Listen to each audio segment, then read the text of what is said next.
Manchmal wird mir meine Hose auf meinem Bett angezogen. Erst werden mir die Hosenbeine über meine Beine gezogen. Ich habe auch im Sommer eine Strumpfhose unter der normalen Hose an.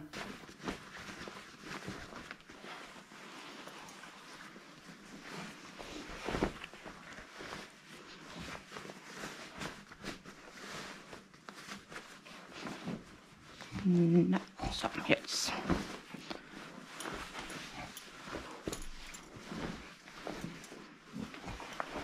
Okay.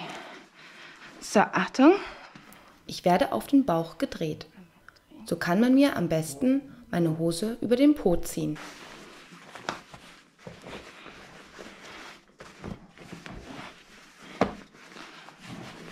So. Gut. Dreh dich nochmal. Der Reißverschluss wird hochgezogen und der Knopf geschlossen.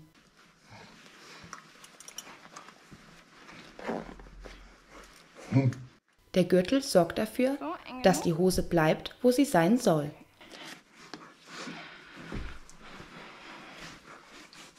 Nochmal hochziehen. Mehr hoch. Die Hosenbeine nochmals hochziehen und am Bund die Hose hinten und vorne richtig stramm ziehen. In der Wohnung trage ich nie eine Hose über meiner Strumpfhose. So, okay.